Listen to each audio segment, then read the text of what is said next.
Glória a Deus, aleluia. Santo, santo, santo é o teu nome. Muito obrigado, meu Deus, por mais esse dia.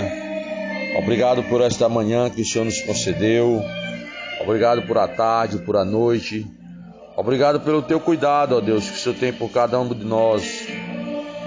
E aqui nós te pedimos permissão para entrar aqui na tua presença, ó Deus, para juntos aqui aprendermos mais de ti, da tua palavra, onde a tua palavra aqui está aberta. E nós queremos aqui, ó Deus, aprender um pouco aqui dessa mensagem aqui que está escrita aqui no livro de Ezequiel. O profeta Ezequiel, através de um sonho, ele teve uma visão que ele se encontrava num lugar, num vale, num buraco, acredito que era numa caverna. E essa ministração, eu já tinha ouvido ela antes, por outras pessoas pregando ela, e eu me identifico muito com ela. É a visão do Vale dos Ossos Secos. A pessoa, quando está vivendo no mundo do pecado, ele passa a ficar debilitado fisicamente, mentalmente. Ele passa a ficar uma pessoa assim totalmente diferente, estragado, magro, seco, uma pessoa irreconhecível.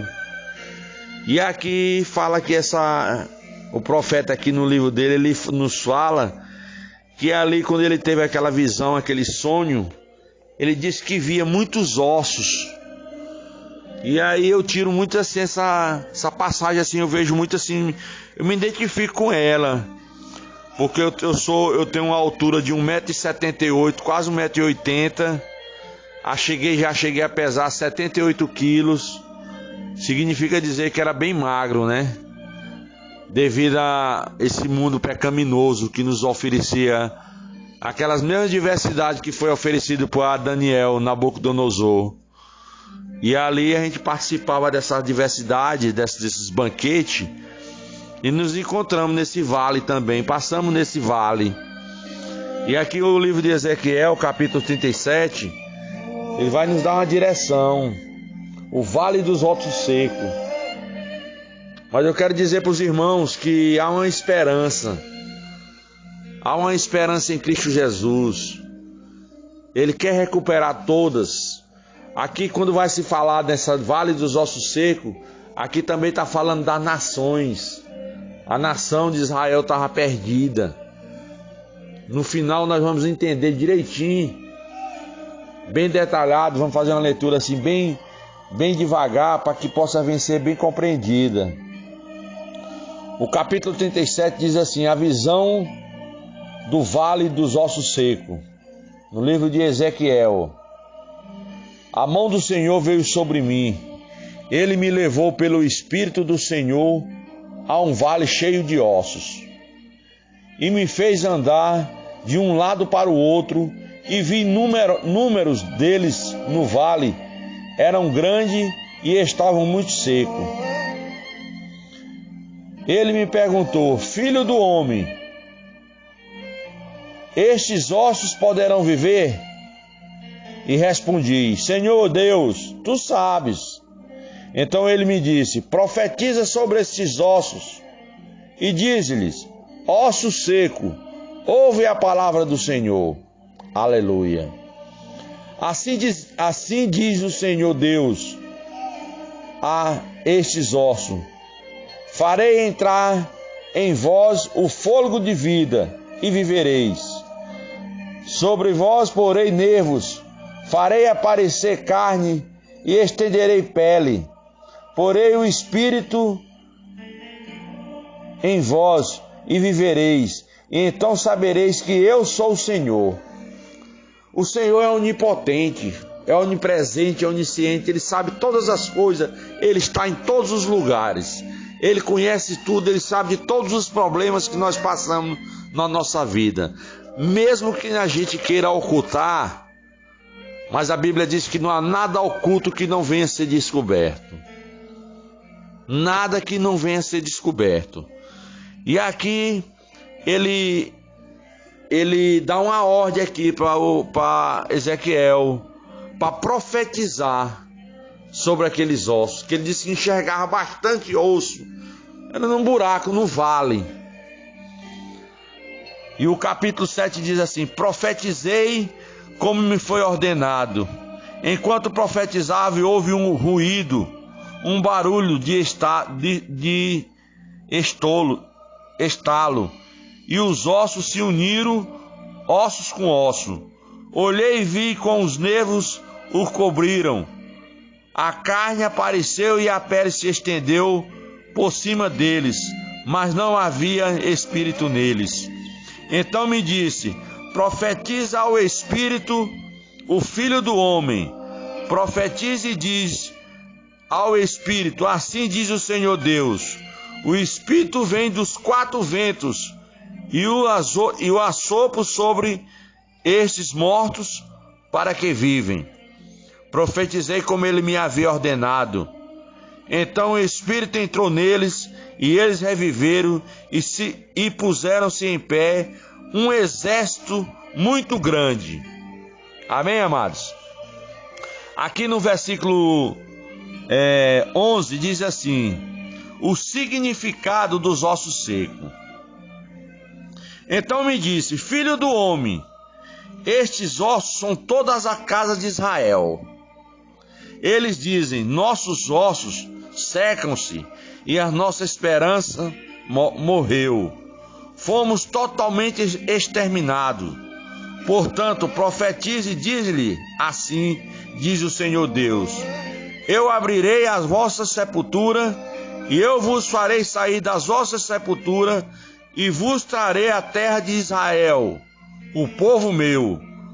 E quando eu vos abrir as sepulturas e vos fazer sair, saberei que eu sou o Senhor, o povo meu, e porei em vós o meu espírito, e viverei, e vos porei na vossa terra, e sabereis que eu sou o Senhor, disse, cumpre-se isso, diz o Senhor. Amém? Então aqui Deus já começa a falar desse vale dos ossos secos. O que estava acontecendo? Ali era uma nação que estava corrompida, uma nação que estava totalmente desgovernada, e ali precisava de ser reviver novamente. A sua vida estava sem esperança. A vida de Israel não existia esperança de jeito nenhum, porque estavam todos mortos, sem ninguém. Já se esgotavam todas as possibilidades. E a Bíblia tem a esperança para você hoje. Deus é o Deus do impossível, que pode transformar até situações difíceis. Ezequiel era um profeta judeu que morava na Babilônia. Certo dia ele teve uma visão em que Deus o levou a um vale cheio de ossos muito secos. Então Deus perguntou-lhe se era possível esses ossos voltarem à vida. E Ezequiel não sabia responder, mas Deus ordenou que ele profetizasse vida sobre esses ossos. E no capítulo 37, 4 e 6, a Bíblia diz assim: então ele me disse: profetiza a estes ossos e diga: ossos secos, ouçam a palavra do Senhor, assim diz o soberano, o Senhor a estes ossos: farei o Espírito entrar em vocês, e vocês terão vida. Porei tendões em vocês, e farei aparecer carne sobre vocês, e os cobrirei com a pele, e porei um espírito em vocês, e vocês terão vida. Então vocês souberão que eu sou o Senhor. Aqui ele já queria mostrar para toda a nação de Israel que existia um Deus soberano, que existia um Deus criador do céu e da terra e do mar e de tudo que neste mundo há. Só havia um problema: não estavam vivos. Então Deus mandou Ezequiel profetizar outra vez sobre eles. Ezequiel obedeceu e os corpos receberam o espírito e ficaram vivos. Agora à sua frente estava um grande exército de pé. O impossível tinha acontecido e o milagre estava completo. Eita, glória a Deus, eu fico muito feliz demais de estar ministrando uma palavra dessa, que eu me sinto assim, verdadeiramente curado, transformado por essa transformação que Deus fez aqui nesse texto aqui que nós lemos aqui agora. Aquela nação estava toda corrompida, aquela nação estava toda perdida. Os ossos secos, era a nação de Israel que estava corrompida. Deus explicou a Ezequiel que os ossos secos representavam a nação de Israel, depois de muitos anos de desobediência. Deus tinha castigado os israelitas, entregar-nos nas mãos dos inimigos. A cidade de Jerusalém tinha sido arrasada, o templo estava em ruína e o povo tinha sido deportado para a Babilônia. Tudo isso era fruto do pecado. O povo de Israel tinha abandonado Deus para seguir ídolos e tinha dedicado a fazer muitas coisas que eram erradas. Como não se tinha arrependimento e não queriam mudar de vida, receberam o castigo que mereciam.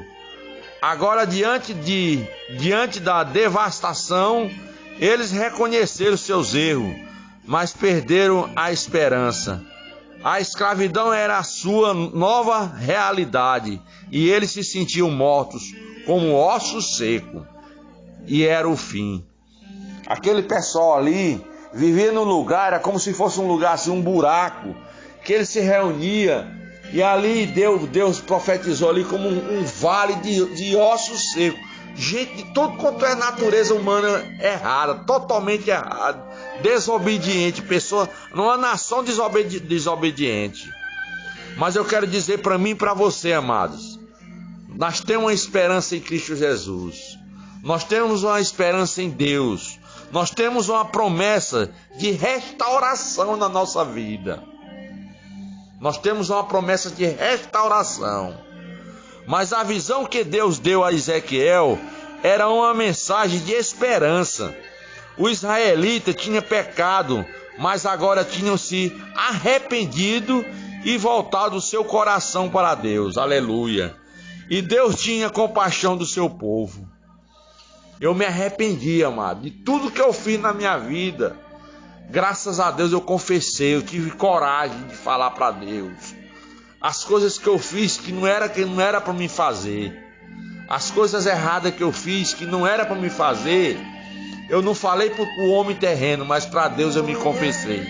E aquele povo se arrependeram, aquela nação se arrependeu. A esperança dos israelitas tinha secado, mas Deus mostrou que ele tinha o poder para lhe devolver a vida. Foi onde Ezequiel foi e profetizou sobre aquele povo. E aquele povo, eles reviveram de novo. Eles tornaram a viver, se arrependeram dos seus pecados, criaram tendões, criaram carne, criaram arrependimento dentro deles. E ele prometeu restaurar o povo de Israel com o seu espírito e levá-lo de volta para a sua terra. A morte e a devastação iriam ser transformadas em vida e bênção. Glória a Deus. Ali já começava a aparecer as maravilhas que Deus estava fazendo na vida daquelas pessoas. Aqui no livro de Ezequiel, no mesmo capítulo 37, versículo 14, diz assim: porei meu espírito em vocês, e vocês viverão, e eu o estabelecerei em sua própria terra. Então vocês saberão que eu sou o Senhor. Falei e fiz com a palavra do Senhor. ainda há esperança, amado. Há esperança em você e em mim. Há esperança no drogado, há esperança no cachaceiro, há esperança naquele que está na prisão. Só bastamos nós nos arrepender como esse pessoal que vivia se escondendo por causa do pecado que era demais. Era como se fosse uma cracolândia daquela. Ainda tem jeito para eles. Deus está esperando, Deus deu o arbítrio livre para ele escolher. Há esperança quando tudo você pensa que está perdido. Eu achava que eu não tinha mais jeito na minha vida, amado. Eu pensava que minha vida não tinha mais jeito de jeito nenhum. Estava perdida. Mas ainda há esperança porque Deus nos ama. Por vezes, nós nos encontramos em situações sem esperança por causa do nosso pecado ou pelas circunstâncias da nossa vida. Nessas horas parece que a única coisa que podemos fazer é desistir e morrer, porque não há outra saída. Mas Deus nos oferece a esperança. Deus nos chama, Deus nos convida. Deus está de braços abertos para receber eu e você, meu irmão. Há tempo de mudança. É hoje, é agora, é já. Em nome de Jesus de Nazaré. Deus faz o impossível acontecer quando nos arrependemos dos nossos pecados e nos voltamos para Ele, crendo que Jesus é o nosso Salvador. Deus nos dá nova esperança. Ele tem poder para nos restaurar e transformar a maldição em bênção, a morte em vida. E nem sempre imediato. Os israelitas tiveram de esperar muitos anos pelo cumprimento da profecia. Mas Deus é sempre fiel, amado. Deus é fiel. Deus, ele não quer ver ninguém perdido, não. Deus não quer ver ninguém passando necessidade, não. Deus não está satisfeito por essa doença estar se acabando com a humanidade, não. Pode ser até uma forma de nos aproximar mais de Deus. Tem pessoas que às vezes dizem assim: não, mas na hora que eu estiver perto de morrer, eu digo: Deus, eu aceito o Senhor como Salvador. Amado, nós temos que nos arrepender. Esse povo, eles tiveram que sair lá de Israel e foram morar, foi num buraco, porque não queriam se arrepender dos seus pecados. Eles eram considerados como ossos secos, sem valor, sem nada. Mas ali Deus tinha esperança. Coloquei sua esperança em Deus e vejo que eles se restauraram. Ezequiel ficou satisfeito com aquilo ali, com aquela profecia se cumprindo na vida daquele pessoal, daquela nação. A nação estava toda corrompida, toda desobediente, mas Deus usou, e aquele povo, graças a Deus, foi restaurado, assim como eu e você vamos ser também, em nome de Jesus. Eu quero orar com você nessa noite, em nome de Jesus. Senhor, meu Deus, eterno Pai, muito obrigado, meu Deus, pelo teu perdão, Pai. Muito obrigado, ó Pai, por ter nos restaurado, por ter nos tirado ali daquele vale, Pai, o vale dos ossos secos, o vale da sombra da morte, Pai. Mas mesmo assim você não deixou, ó Deus, nós morrer, perecer. Você nos deu de novo vida. E nós nos arrependemos e estamos aqui, ó Deus, te honrando e te glorificando. Muito obrigado por tudo. Que esse áudio, ó Deus, vá de encontro à necessidade de cada pessoa que ouvir, e que possa fazer um bom aproveito na minha e na vida de cada um de nós. É o que eu te peço e desde já te agradeço, no nome do teu Filho amado, Jesus Cristo, que vive e reina para todo sempre. Amém.